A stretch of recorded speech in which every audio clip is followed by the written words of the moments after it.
A tudatos társadalom az interneten így található meg, hogy tudatos társadalom. Tehát a keresőbe akárhova beütöd, már ki fogja dobni. Én nagy szeretettel köszöntök minden kedves érdeklődőt, először is Juhász Zoltánt, a Tudatos Társadalom előadóját. Korunk nagy kérdése. Sikerül-e tömegesen megértenünk, hogy a világ olyan, amilyenek mi vagyunk, amilyenné mi tesszük? Újabb vezéreket, hatalmi rendszereket, háborúkat teremtünk, és hagyjuk, hogy félelmeink irányítsanak, félelmeinkkel irányítsanak bennünket, vagy megtaláljuk az igazi énünket, megtaláljuk az utat egymáshoz.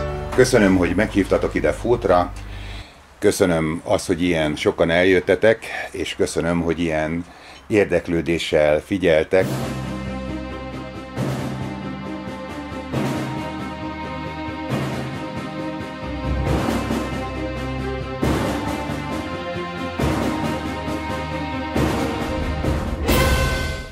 A társadalom tudatossági szintje meghatározza a társadalom életének a minőségét. Egy magasabb tudatossági szint mellett a társadalom képes arra, hogy magasabb minőségű életet valósítson meg, magának életteret hozzon létre. Az életünket születésünk pillanatától kezdve programozzák. Ahogy világra jövünk, a körülöttünk lévő térből érkező információk programként beépülnek a tudatunkba. A cselekedeteinket ezek a programok határozzák meg. Mindez addig tarthat, amíg fel nem ismerjük ezt a folyamatot, hogy ez így működik. És fel nem tesszük azt az alapvető kérdést, hogy jó-e ez így nekem? Elfogadom-e azt, hogy ez így működjön? Amikor ezt a kérdést felteszem, akkor már kezdek a tudatosság útjára lépni. A gépjármű, az autó, ugye ez egy nagyon okos találmány, mert hogy segít nekünk, hogy közlekedjünk, és egyik helyről a másik helyre eljussunk. Az első kérdésem az, hogy van-e itt olyan köztetek, aki meg van győződve arról, hogy ennek a benzines motornak a fejlesztésével eljutnak oda egyszer csak a mérnökök, hogy a benzines motor nem lesz környezetszennyező. A benzines motor valaha is eljut-e oda, hogy nem lesz környezetszennyező? Ugye nem? Tehát egy nagyon fontos pillanathoz érkeztünk el, hogy felismerik azt, hogy van egy rendszer, amit használunk, javítgatunk ugyan, de ez a rendszer mégis környezetszennyező. Mindig is az fog maradni, akárhogy csiszoljuk az alkatrészeit. Kedves barátaim, akkor tegyük fel azt a kérdést, hogy az a politikai rendszer, amelyik ma a világot markában tartja, amit demokráciának hívnak, ami pártokon alapul, ez javítható-e, csiszolható-e annyira, hogy egyszer csak majd a társadalmat szolgálja, és ne pedig egyéb érdekeket. Mondjuk azoknak az érdekeit, akik ezt létrehozták és a nyakunkba tették. Mikor felismerjük azt, hogy az a rendszer, amit a vetített képekben naponta közvetítenek felénk, és éberen tartanak bennünket, hogy jobbra, balra, hogy ez a politikus mit mondott, hogy az a politikus mit mondott, ez megtévesztés, abban tart bennünket, hogy ezen majd egyszer csak változtatnak majd ezek a politikusok, és egyszer majd csak jobb lesz. Nem lesz jobb, mert maga a rendszer olyan, hogy nem válhat jóvá. Őseink szervezett társadalmat tudtak magukénak. Ebben a társadalomban a férfi-nő egysége volt a legalapvetőbb. A férfi és a nő egysége, a feleségem, ugye, őrizzük még most is, ez az egység volt az alapja a családnak. A családból nőttek ki a nagycsaládok, nyilván a nagycsaládoknak semmilyen miniszter nem kellett, meg főnök, hogy megmondja, hogy hogyan éljenek. A nagycsaládokból kialakult nemzetségeknek sem kellettek ilyen szabályok, mert ők egymás mellett éltek, mindenki ismerte egymást, és minden nap az életüket azt szerint élték, hogy a közösségnek hogy tudnak hasznos tagjai lenni. Kötelesség alapon, mert ők a közösséghez tartoztak, mindenki ismert mindenkit, és az volt a dolga, hogy a közösségért tegyen. Árpád egy törzsszövetséggel hazatért ide a Kárpát-medencébe. Nyilván ismerték az itt lakókat, mert még a legrosszabb akaratú történelemkönyvírók a Tudományos Akadémia részéről sem tudják azt írni, hogy Árpád harcolva tért ide be. Nem kellett harcolnia, hiszen örömmel fogadták. Az a törzsszövetség, ami ekkor bevonult a Kárpát-medencébe, ez itt Európában egy olyan mintát hozott, amit itt nem ismertek, amiről már leszoktak, ők eltértek, és rendkívül sikeres volt. Emlékezzünk rá, hogy 907-ben az akkori NATO már megpróbálta ezt a sikeres organizációt eltörölni, rajta vesztett. Azonban történt valami bicsaklás a történelmünkben, mert Vajk valamilyen vágyból behívott ide Magyarországra idegeneket. Hívott Olaszországból szoknyás fiúkat, és hívott a bajoroktól páncélos lovagokat. Azért, hogy őt a hatalomba segítsék. A mi történelemkönyvíróink, mármint az Akadémia történelemkönyvírói azt mondják, hogy ez az a pillanat, amikor Magyarországon állam szervezet alakult ki, és hogy ez micsoda szerencse nekünk, mert hogy akkor így most mi már rendezett, szervezett államformát tudtunk kialakítani. Alapvetően feltesszük azt a kérdést, hogy vajon István megkérdezte az akkori magyar társadalom tagjait, hogy ők akarnak-e királyságot? Hogy ők akarnak-e egy elnyomó rendszert a fejük fölé, amelyik ahhoz, hogy életbe tartsa magát, ahhoz erőt kellett felmutatnia. Ezért szabadrablást adott a páncélosoknak is, meg a szoknyás fiúknak is, ugye? Az eladósodás, az állam eladósodásának ez az első pillanata Magyarországon, mert ezek a vitézek nem ingyen jöttek ide. Ahhoz, hogy egy állam fent tudja tartani a maga diktátumát, ahhoz neki erőszakszervezetet kell üzemeltetni. Ez sok pénzbe kerül. A sok pénzt a társadalommal kell, hogy megfizettesse. A helyzet most is ugyanez. Egy olyan állam ül a nyakunkon, amelyik ahhoz, hogy biztosítsa létét, bennünket szipolyoz. De honnét jön ez? Hol eredezik? Hol kezdődött? Ez a fajta jogi rendszer, ez az államrendszer, amelyik alatt most élünk, amelyiket mi, társadalom, elfogadunk. Nem kérdezték meg tőlünk, ezt nem írtuk alá, hogy elfogadjuk, de egyszerűen beleszülettünk, és úgy érezzük, hogy nem tehetünk mást. A mi őseinknek van az a kultúrája, amelyik a minőségi életnek az alapját hordozza, amikor közösségekben élünk, amikor az emberek egymást segítik, nem kell leírjanak semmilyen jogszabályt, mert a szokásjog az uralkodó, és mindenki tudja a törvényt. Ne árts, ne tegyél olyat mással, mint amit nem szeretnél, ha veled tesznek. Ezt mindenki tudja, és ha valaki megtévejedik, akár a vezetők közül, azt az egész társadalom azonnal tudja, és azt is tudja, hogy mi a dolga. Ez a másik fajta jogrend, ennek a kialakulását messzebb nem menjünk vissza, de mondjuk Mózesig, amikor lejön a hegyről a tilalmakkal.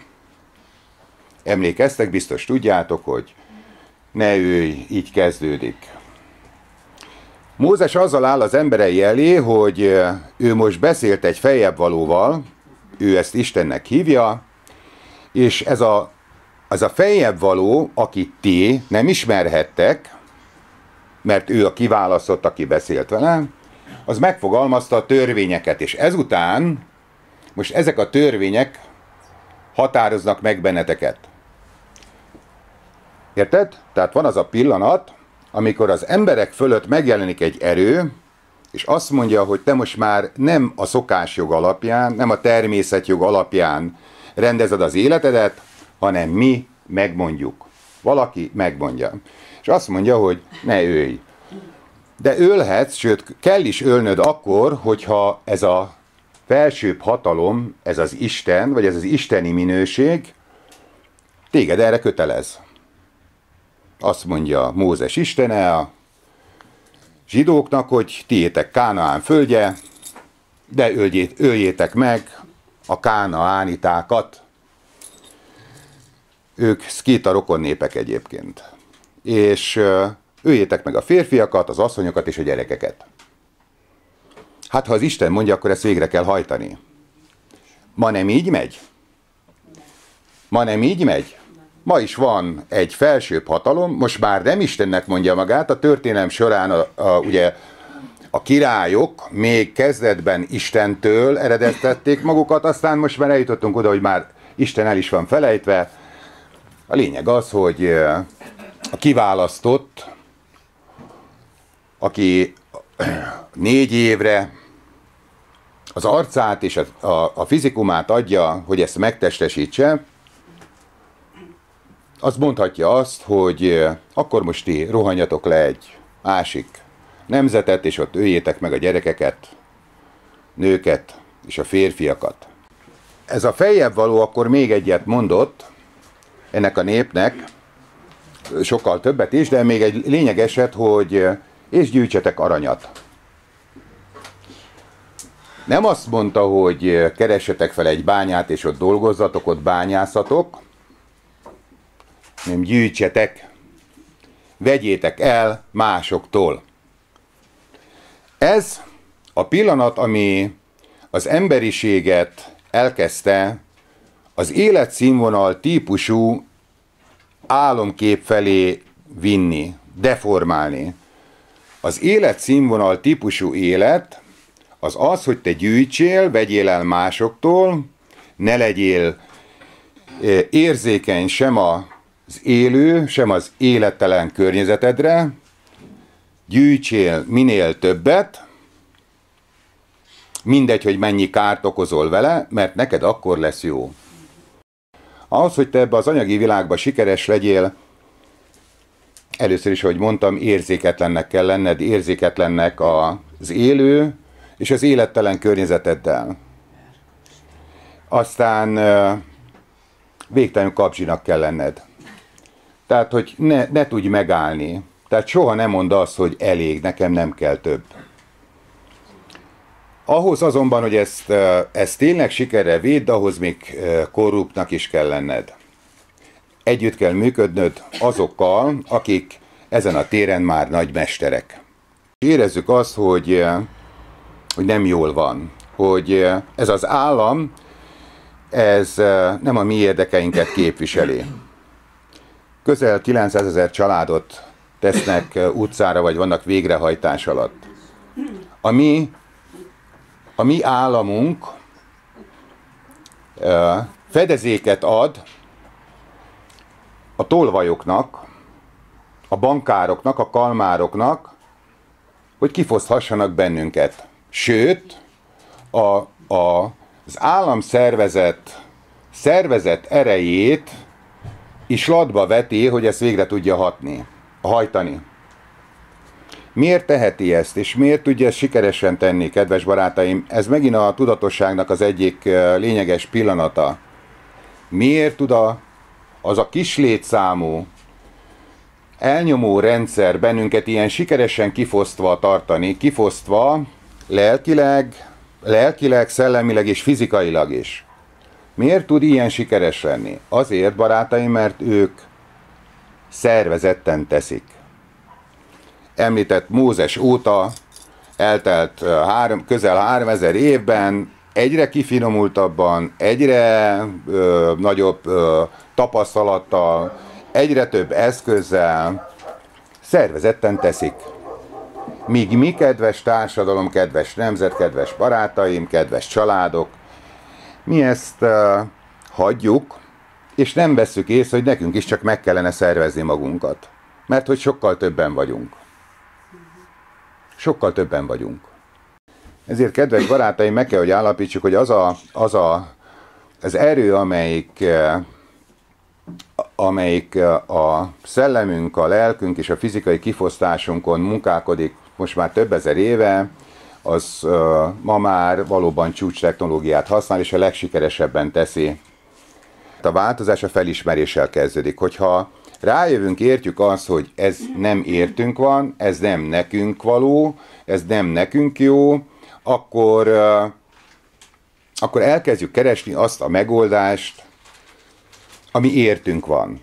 Ha a benzines motor mindig környezetszennyező lesz az autóban, akkor gondolkodjunk azon, hogy lehetne mással kicserélni.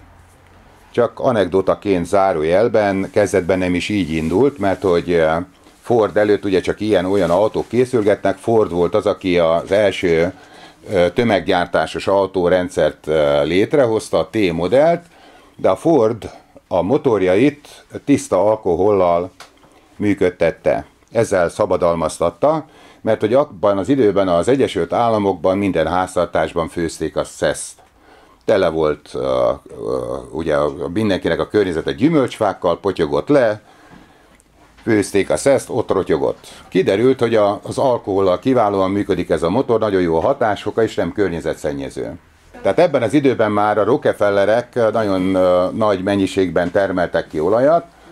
Az olaj sok mindenre jó volt, és látszott, hogy ez egy vastag biznisz lesz, azonban a Rockefeller laboratóriumában a mérnökök elmondták, hogy van egy kis gond vele, mert 30% veszélyes hulladék keletkezik gyártás közben, ez a benzin. Tehát ez veszélyes hulladék, és ezzel valamit kell csinálni, el kell égetni. Addig gondolkodtak, kipróbálták, hogy nem lehetne elégetni ezt mondjuk ebben a Ford-féle robbanómotorban. És kiderült, hogy el lehet égetni, igaz, hogy rosszabbul megy vele, tehát rosszabb a hatásoka, de legalább környezetszennyező. Ezt követően Rockefeller felbérelt $4 millió adott egy nőegyletnek, hogy addig járjanak a Fehér Házba, amíg ki nem járják, hogy tiltsák be az alkoholfogyasztást. A szesztilalomnak, annak a 13 évnek ez a valódi története. Ez alatt a 13 év alatt Rockefeller kiépítette a benzinkút hálózatát, és Ford kénytelen volt átállítani a motorokat alkoholról, környezetbarát üzemmódból, környezetre ártalmas üzemmódra. Ahhoz, hogy A-ból eljussunk B-be, hogy megvalósítsunk egy programot, ahhoz nekünk nem kell elfogadnunk azt a rossz konstrukciót, mint amit kínál nekünk a világot működtető erő. Ugyanez a helyzet a társadalommal, az állammal is. Leparkolsz, kifizeted az 500 forintos vagy 1000 forintos óradíjat, de 10 perccel később értél az autódhoz, már ugye ez a biorobot lefényképezte az autódat, és ott hagyott egy ilyen piros csomagot, amiből kiderül, hogy te ugyan a közterületén voltál, te, aki itt őshonos vagy a Kárpát-medencében, a tiéd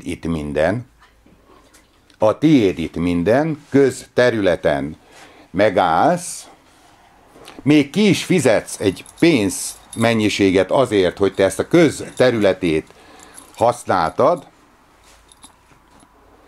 és egy jogi személyiségű Kft. Azt mondja neked, hogy megbüntet téged.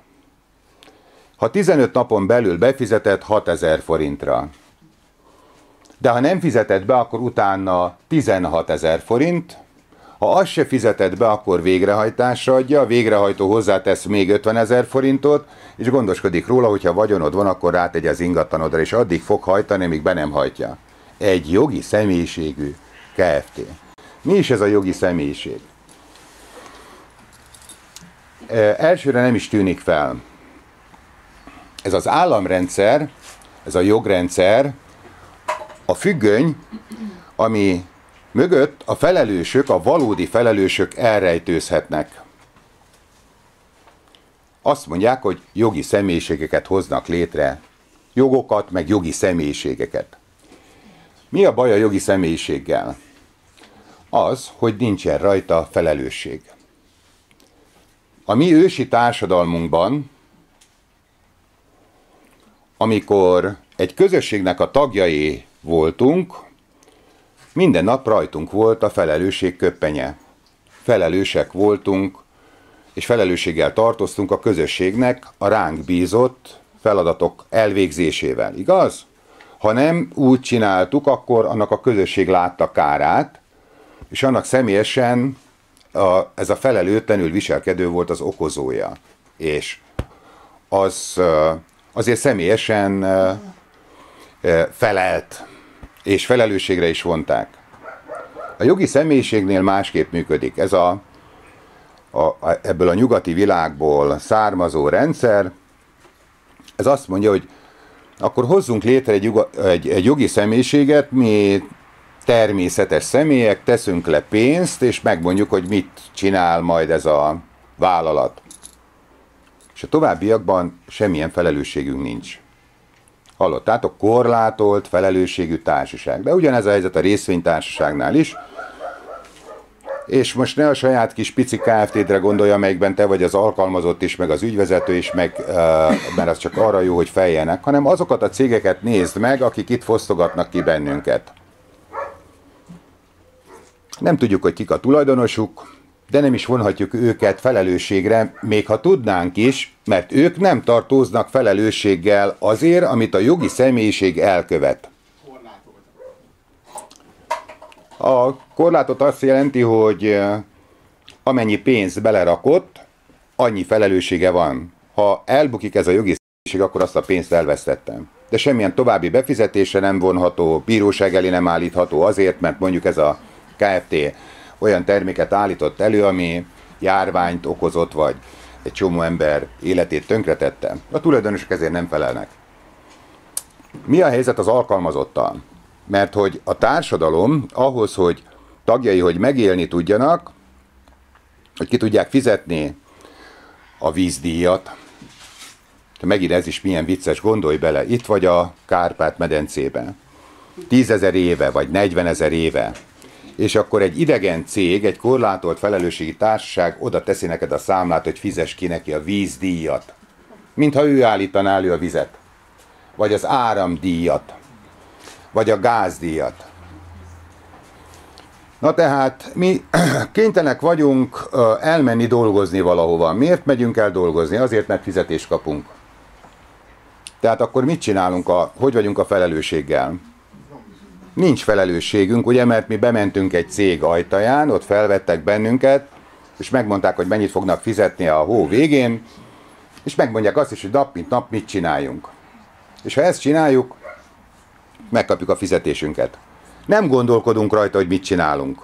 Hogy ez hasznos, vagy haszontalan. Hogy ez árt, vagy nem árt. Kedves barátaim, ezt megértjük, felismerjük, és elkezdünk törekedni afelé, hogy olyat tegyünk csak, olyan munkát végezzünk, mindegy, hogy mennyi pénzt adnak érte, de a munkát is úgy végezzük, és úgy tegyük, hogy azt személyesen azért vállalni tudjuk a felelősséget, akkor már elkezdünk változtatni a világon. És a Civil Multimédia Nonprofit Kft. Egy közösségi vállalattá alakul, egy olyan vállalattá, amelyiknek az alapszabálya úgy szól, hogy ne árts, és csak olyat tegyél, te, mint munkatársunk, amiért életed végéig vállalod a felelősséget. Téged senki nem kényszeríthet semmi olyanra, amivel te nem tudsz azonosulni. A társadalmunk, illetve az emberiség az elmúlt 50-100 évben valami félelmetes technikai fejlődésnek indult. Ezt tapasztaljuk, látjuk, micsoda automatizálás van, de az életünkben mégsem történik változás, és ezt sem ismerjük fel. Pedig tegyük fel azt a kérdést, hogyha egyre több robot, egyre több automatika dolgozik, egyre nagyobb hatásfokkal, akkor miért kell nekem is továbbra? Akkor miért kell emelni a nyugdíjkorhatárt? Mert nem emelni kellene, csökkenteni kellene. Kutatók szerint a következő 20 évben a munkahelyek 50%-a megszűnik. És akkor mi lesz? És már ez megjelenik riogatásként is, hogy mekkora munkanélküliség lesz. Könyörgöm, de hát miért kell, hogy munkanélküliségről beszéljünk, mikor az emberiség olyan technológiai és technikai csúcsszínvonalon működik már, hogy az egész világ összes embere bőségben, anyagi bőségben élhetne úgy, hogy hetente dolgozik 4 órát. Tehát, ha itt van ez a jogrendszer, itt van ez a felelőtlenség, itt van ez a társadalom és az állam közti konfliktus, akkor mit lehet tenni? Kedves barátaim, lehet, meg kell szervezzük magunkat. És ez nem is olyan bonyolult ám. Mi kell hozzá? Az a lelki nyitottság, hogy akarjuk.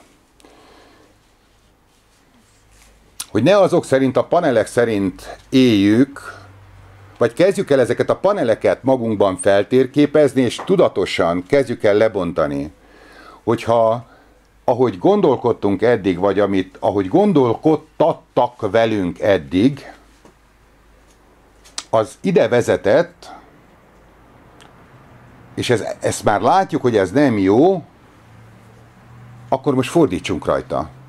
Akkor most keressük meg azt, hogy lehet jobban. Nos, a tudatos társadalom az egy rendszer, ami most már elindult. Egy